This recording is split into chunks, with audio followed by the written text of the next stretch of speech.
Bayangkan sebuah klub sepak bola yang tadinya hanya tim kelas menengah, tiba-tiba berubah menjadi raksasa dunia berkat limpahan dana dari pemilik super kaya raya. Manchester City, klub yang dulu hanya hidup dalam bayang-bayang tetangganya, Manchester United, kini menjadi salah satu kekuatan terbesar di sepak bola Eropa. Tapi, di balik gemerlap trofi dan pemain bintang, tersembunyi sebuah drama yang mengancam masa depan klub. Tuduhan pelanggaran aturan keuangan yang bisa berujung pada degradasi. Bagaimana sebuah klub sebesar Manchester City bisa berada di ambang kehancuran? Mari kita bahas.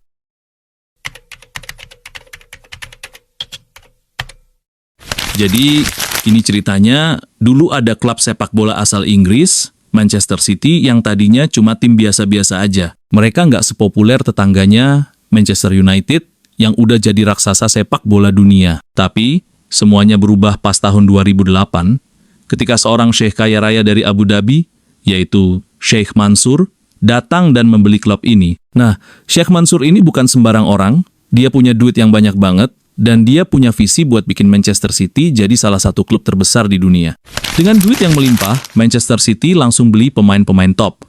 Mereka datangkan bintang-bintang seperti Sergio Aguero, David Silva, Yaya Toure, dan belakangan Erling Haaland. Mereka juga datangkan pelatih-pelatih hebat kayak Pep Guardiola yang dikenal dengan gaya permainan indah dan efektif. Hasilnya, Manchester City jadi juara Premier League beberapa kali, bahkan sempat bikin sejarah dengan meraih treble juara Liga, Piala Domestik, dan Liga Champions. Tapi, di balik kesuksesan itu, ada satu masalah yang terus menghantui. Financial Fair Play. Financial Fair Play ini adalah aturan yang dibuat UEFA, Badan Sepak Bola Eropa, buat memastikan klub-klub nggak ngeluarin duit lebih dari yang mereka hasilkan. Intinya, biar klub-klub nggak bangkrut gara-gara beli pemain mahal terus-terusan. Aturan ini juga bertujuan buat menjaga keseimbangan kompetisi, biar nggak cuma klub-klub kaya aja yang bisa menang. Nah, Manchester City ini dituduh melanggar aturan Financial Fair Play. Katanya, mereka ngaku-ngaku punya pendapatan yang lebih besar dari yang sebenarnya, terutama dari sponsor-sponsor yang punya hubungan sama pemilik klub. Misalnya, ada sponsor dari Abu Dhabi yang katanya memberikan nilai kontrak yang sangat besar. Tapi banyak yang curiga itu cuma cara buat ngebus pendapatan klub, biar terlihat sesuai sama aturan Financial Fair Play. Salah satu sponsor utama Manchester City adalah Etihad Airways, maskapai penerbangan nasional Uni Emirat Arab. Nah, masalahnya, Etihad ini punya hubungan erat sama pemilik Manchester City, Sheikh Mansur, yang juga punya peran penting di pemerintahan Abu Dhabi. Banyak yang curiga kalau nilai sponsor dari Etihad ini sengaja dibesarin buat ngebus pendapatan Manchester City. Misalnya, kontrak sponsor stadion dan seragam Manchester City dengan Etihad nilainya disebut-sebut mencapai puluhan juta pound per tahun. Tapi, beberapa pihak meragukan apakah nilai sebenarnya segitu, atau cuma dipoles biar Manchester City terlihat punya pendapatan yang besar.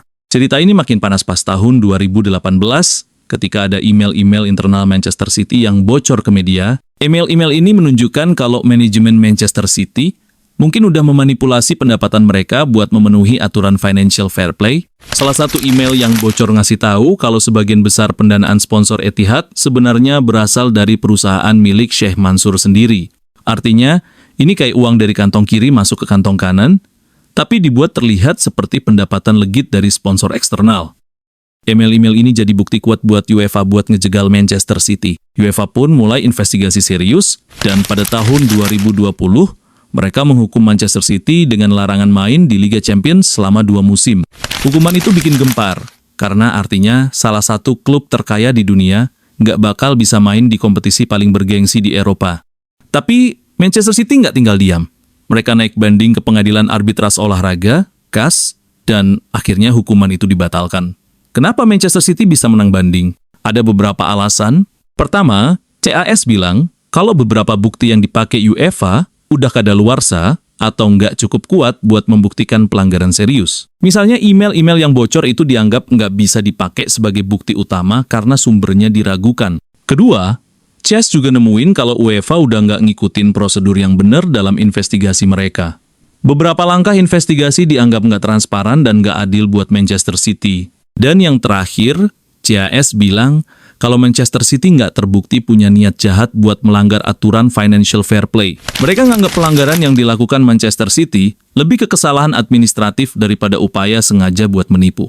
Dengan alasan-alasan ini, CAS memutuskan buat mencabut larangan main di Liga Champions. Manchester City pun bisa lanjut main di kompetisi bergengsi itu. Tapi, ceritanya belum berakhir. Baru-baru ini, Premier League juga ikut-ikutan nyiduk Manchester City. Mereka nuntut klub ini karena diduga melanggar aturan keuangan selama bertahun-tahun. Premier League bilang kalau Manchester City udah melakukan lebih dari 100 pelanggaran aturan keuangan, termasuk nggak ngasih informasi yang akurat tentang pendapatan dan pengeluaran mereka. Kalau terbukti bersalah, hukuman buat Manchester City bisa parah banget. Bukan cuma denda, tapi mereka juga berisiko terdegradasi ke divisi yang lebih rendah. Bayangin, klub sekelas Manchester City tiba-tiba main di Championship divisi kedua Inggris. Itu bakal jadi drama besar. Pemilik dan manajemen Manchester City tentu aja nggak terima. Mereka bilang kalau mereka selalu patuh sama aturan dan siap buat ngelawan tuntutan ini di pengadilan.